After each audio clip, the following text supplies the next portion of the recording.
और तीसरा नेत्र खोल के उन्होंने सबसे पहले किसको भस्म किया था? कामदेव को। ये कहानी नहीं है, इसमें बहुत गहरा दार्शनिक तत्व है। देखिए, इस संसार में जो आप वर्ल्डली अफेयर्स में जुड़े रहते हैं, उस वर्ल्डली अफेयर्स में जैसे आप रात में सपना देख रहे होते हैं, तो जब आप स्वप्न देखते हैं तो स्वप्न एकदम आपको रियल नजर आता है कि नहीं? अगर सपने में आपने देख लिया शेर ने आपको पकड़ लिया है, आपकी आंख खुलती तो आप पसीने से लथपथ होते, जबकि आप तो बेड पर पड़े थे।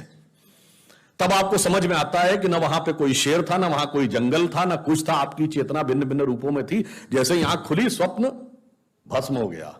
वैसे ही इस संसार में, जैसे मैट्रिक्स मूवी में दिखाया गया है, हम जब ज्ञान का चक्षु खुलता है, इसीलिए तीसरा नेत्र यहां पे माना गया है, जब ज्ञान का चक्षु खुलता है तो ये संसार का सारा भ्रम भस्म हो जाता है। और सबसे पहले कामदेव क्यों भस्म होते हैं? यही संसार या प्रकृति के सृजन का सतत मूल कारण है।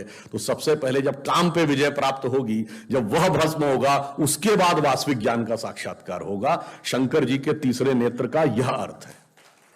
इसीलिए भारतीय संस्कृति में पुरुषों में तिलक और स्त्रियों में बिंदी लगाने का जो उदाहरण है, वो केवल इसलिए है कि अपने तीसरे नेत्र को ध्यान रखो, यानी जहां से knowledge, the I of wisdom, the I of knowledge, वो दिखनी चाहिए।